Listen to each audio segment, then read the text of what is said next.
Hey everyone, thank you for tuning into Confidence Reloaded. Today's video is going to be about situational awareness. Now, this is something that we spoke about before on the channel, but guess what? There is no cap on the amount of times that this topic can and will be discussed. As long as there's bad people in the world doing bad things to good people, I am going to continue to sound the alarm on this topic. As long as there are people out there being distracted by this thing right here and making themselves an easy target, I will continue to be an advocate for defending yourselves by way of exercising your 2A rights, which is concealed carrying. I know some people out there are all about outside the waistband, what is it? Open carry. Sorry, open carry.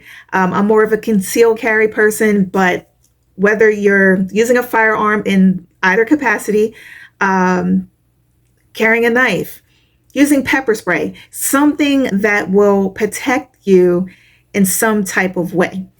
And, and I say those other things because someone may not be able to carry a firearm for one reason or another, or they might be at the point of not being comfortable at that time and maybe looking to get into exploring the idea of learning about firearms and getting the proper training. Wherever you are in your journey, it does not mean that you have to be a victim. You can still apply the things that I'm going to say today in your everyday life so that you can stay protected and so that you can be aware of your surroundings and that you can stay safe. Because at the end of the day, that is what it's all about. We have to be aware. We have to be able to recognize a potential unsafe situation before it occurs. We have to be able to know if someone is up to no good before putting ourselves in harm's way. So I'm just going to go over a few things that hopefully you find some value in it, and we'll just go from there. So situational awareness, what is it? Well, situational awareness is being aware of your immediate surroundings, your immediate vicinity, and the people and objects within that environment. We need to think of our immediate vicinity as having a bubble around you. In front of you and the sides, that's your peripheral vision. So think about it when you're looking, that's your peripheral vision. However, behind you is going to be a blind spot. So obviously we can't look behind ourselves, but think about having a bubble around you, and you need to be aware of everything that is around you. Now, we have to, when we're out and about, we have to make sure we're not looking like a victim. How do we do that? Make eye contact with people. Just because you are making eye contact, it doesn't have to be like in a weird way. You're out and about, you're walking, you're in a parking lot, you're in a building, you're in a mall. Making eye contact lets the person know, hey, I see you. Just in case it is someone that might be up to no good. You can possibly avoid a potential threat by taking a minor action. It's like, say for instance, if you're walking and you feel like someone is walking behind you and you feel like, okay, are they following too closely? Do what is called stepping off the line or stepping off the X. You might need to just sidestep a little bit. You might need to speed up or slow down, especially, like I said, if you feel like someone is like following you, you might need to, okay, let me just stop here and just veer off a little bit.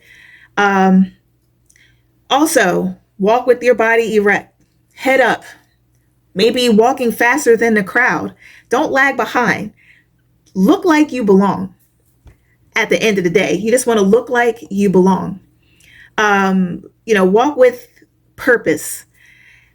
When you're out, make sure you're scanning left to right. Look and see what's going on. Like I said, making eye making eye contact with those around you. And, you don't want to walk with your head down. You don't want to have your phone as that distraction. Or you don't want to be shuffling along, walking at a slower pace. Because when you think about it, the criminal is going to go after the one that's going slower than the crowd, being distracted by that phone in front of them. And when you think about it, there's really not a particular, well, there is a look, because the criminal is going to look for that person that looks weaker, that looks like they can't fight that person off. However, if it's a big 300-pound person and they're distracted on their phone, guess what? They can still be the victim of a crime versus maybe someone that is a lot smaller and is paying attention to their surroundings. They can get the heads up and know what's coming beforehand, and then they can properly prepare themselves.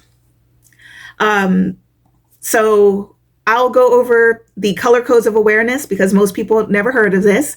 And this was something, I'll get a little nerdy with you, but this is something that was developed by U.S. Marines in World War II. And then it was later modified by Colonel Jeff Cooper to educate civilians. And it was broken down into 4 colors. When you get into the colors, most people are operating in condition white. Condition white means you are totally unaware. You are totally oblivious to what's going on. And that is not the color that you want to be in, especially if you are a concealed carry holder. People that are operating in condition white think that nothing is going to happen to them. They think that crime happens to other people, if you will. Like I said, that smartphone is keeping them distracted and they're making themselves an easy target. So never, ever allow yourself to operate in condition white. Condition yellow. Now this means you are aware of your surroundings. This is the condition that you, talking to you, need to be aware of, or I should say, this is the condition that you should be in anytime you are in public. So if you are out and about, condition yellow is the color that you need to be in. This means that you are aware of what's going on in your immediate vicinity and you just proceed with caution. That's it. You're not being paranoid. You're not overreacting to what's going on, but you're prepared. And that's what matters most. You're alert. You're not operating in a state of fear, and you're walking, faster than the crowd. Maybe you're not lagging behind. You're not timid and fearful. You're walking with that posture of, I belong here. Like I said, it's all about how you portray yourself. That way, if someone has ill intentions, they know, oh, I'm not going to mess with her, or I'm not going to mess with him right there. And if you are armed, you should definitely be in condition yellow. Okay. Condition orange. This is your spidey senses are tingling. You are in a heightened state of awareness. You have identified a potential threat. You realize something may be wrong. You sense danger to yourself or those around you, and you are making a plan to react, whatever that plan is that you have in place. And you're starting to take measures to position yourself, really. And you have to decide what that plan is. You got to decide really in a matter of seconds. Is it preparing yourself for a confrontation or an immediate escape? As simple as that. If you are armed, you have to look at your pistol is remaining holstered, but you should prepare to access it if it is that type of situation. And this is not for all that, but I'm just saying, there's different rules for all that, but just wanted to throw that out there. We're not just, oh, something's going on and we're immediately unholstering our pistol. And then the last one, condition red. This means that action is immediate. your mental trigger, whatever you have in place that says, all right, I need to act on this. I need to do what I got to do to protect myself and execute the plan that I have in place.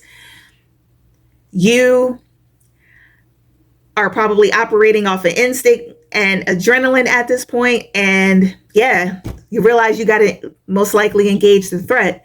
And, there's other rules in place as it relates to using a firearm if you are using a firearm. But like I said, if you are in condition red, you are taking action. So if you do have a firearm, there are rules in place as it relates to use of that.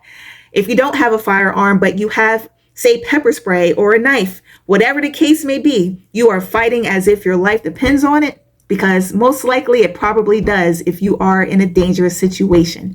So hopefully this helps. Hopefully it gave you a little more in-depth look at what situational awareness looks like, and the thought process behind what Colonel Jeff Cooper developed with the color codes of awareness. So if you have any questions, feel free to drop a comment. And if you have not subscribed already, what are you waiting for? And be sure to turn on that notification bell so that you can stay in the loop. All right, have a super blessed and awesome day.